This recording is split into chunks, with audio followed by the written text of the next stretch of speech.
kesempatan yang mulia ini kita senantiasa meningkatkan kualitas syukur kita, kualitas ketakwaan kita kepada Allah Subhanahu wa Ta'ala, karena sebaik-baiknya bekal untuk kita di akhirat nanti adalah ketakwaan dan bersyukur. Salawat seiring salam semoga selalu terlimpah curahkan kepada baginda alam, suri tauladan kita, yakni Nabi besar Muhammad sallallahu alaihi wasallam, dan para keluarganya, sahabatnya, dan kita selaku umatnya. Mudah-mudahan diberikan syafaat yaumil qiyamah nanti. Amin ya Allah ya rabbal alamin. Pada waktu yang mulia ini bertepatan dengan kelahirannya Nabi kita, Nabi besar Muhammad sallallahu alaihi wasallam, yakni pada bulan Maulid atau bulan Maulud. Banyak di antara kita atau saudara-saudara kita atau di negara-negara lain selain negara kita, banyak yang memperingati kelahiran Nabi besar Muhammad. Untuk apa kira-kira? Ternyata tidak lain hanya untuk mengenal lebih dalam, mengenal lebih jauh lagi siapa sosok pemimpin kita, siapa sosok idola kita, siapa sosok suri tauladan kita yang kita kagumi, yang kita muliakan. Kalau kita tidak ada perayaan Maulid atau tidak ada pengajian, bagaimana taunya? Begitu juga anak-anak untuk senantiasa mengaji siapa suri tauladan kita. Jangan sampai salah orang yang harus kita contoh. Kira-kira siapa? Yakni jelas sudah terang, yaitu Nabi Muhammad sallallahu alaihi wasallam. Bahkan Allah Subhanahu wa taala di dalam surat Al-Qalam, Allah sendiri yang memuji Nabi besar Muhammad. Wa innaka la'ala khuluqin azim. Wa innaka, sungguh engkau Nabi Muhammad.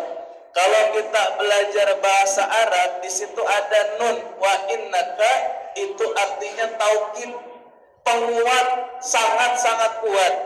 Yakni sesungguhnya engkau dalam keadaan yang akhlak mulia. Akhlak mulianya kayak gimana? Banyak yang bisa kita contoh, terutama ketika berada di rumah.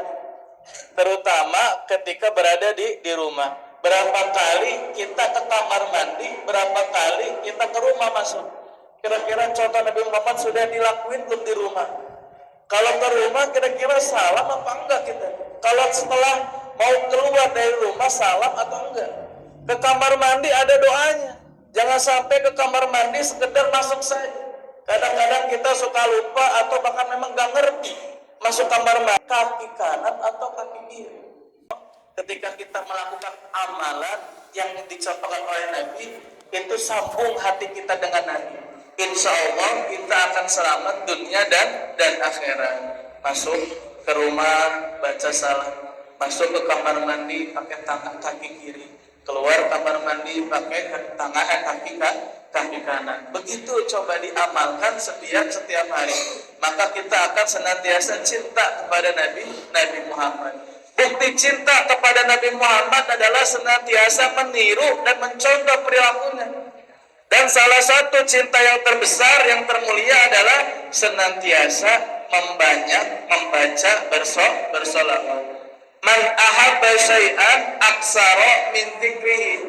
Siapa yang cinta kepada sesuatu, maka dia harus memperbanyak menyebut namanya.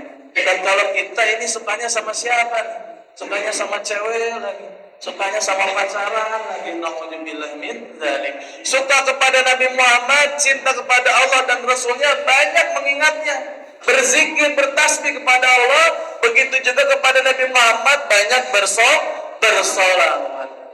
Kira-kira kalau kita bersolawat banyak, kita akan diapakan oleh Allah? Yang pasti kita akan diampuni oleh Allah Subhanahu wa ta'ala. Begitu juga meniru perilakunya. Kalau minum, kira-kira kita gimana kalau minum nih? Kalau minum minimal 3 tegukan, membaca Bismillahirrahmanirrahim baru minum. Setelah minum, Alhamdulillah, Bismillahirrahmanirrahim, minum lagi. Sedikit demi sedikit kita amalkan yang tahu dulu, yang kecil dulu. Kalau kita mau melakukan amalan yang besar, maka harus melewati amalan yang kecil dulu. Percuma orang amalannya besar, tapi amalan kecilnya nggak dilakuin, percuma. Siapa yang senang di sini baca Quran, Nabi Muhammad itu akhlaknya, kata Siti Aisyah, adalah Al-Quran. Siapa yang ingin berinteraksi dengan Allah dan berinteraksi dengan Nabi Muhammad, maka dia harus banyak membaca Al-Quran. Kira-kira di rumah kita, di sekolah kita, itu lantunan Quran masih ada apa enggak itu? Di rumah kita itu Quran kotor apa enggak? Di rumah kita Quran pernah dibuka apa enggak? Apalagi beli buku tentang Nabi Muhammad, pernah atau tidak? Ntar di akhirat nanti ditanya, apa buktimu wahai hambaku mencintai Rasul? Ngaji kagak, baca sejarahnya kagak. Naudzubillah min dzalik. Minimal baca sejarah di internet gak apa-apa. Tapi lebih baik lagi ada usaha mau membeli buku sebagaimana tadi membeli Al-Quran. Pasti di rumah setiap orang muslim itu ada Al-Quran, pasti itu. Cuman itu Al-Quran dibaca atau enggak, wallahu a'lam, Allah yang maha tahu. Apalagi masa muda, anak SMA atau SMK nih, ya Allah. Anak yang nafsunya tinggi, senangnya hura-hura, tapi ada di sini yang sangat luar biasa, ikut hari Jumatan atau ikut sholat Jumat, karena sholat Jumat itu wajib. Bahkan diriwayat 3 kali berturut-turut meninggalkan sholat Jumat, maka dia jatuh daripada golongan orang kafir. Na'udzubillah min dzalik. Maka daripada itu, mari kita senantiasa meningkatkan kualitas cinta kita kepada Nabi untuk senantiasa mengikuti perilaku yang kecil dulu aja di rumah. Salam, kalau keluar izin pamit, baca doa bismillahirrahmanirrahim, masuk kamar mandi ada doanya, keluar kamar mandi ada doa. Semua aktivitas yang kita lakukan ada doanya. Apalagi dengan yang muda, belajar setiap hari, belajar di kelas itu baca doa apa enggak? Setelah belajar baca doa apa enggak? Sebelum belajar baca doa, setelahnya pun dianjurkan harus membaca doa.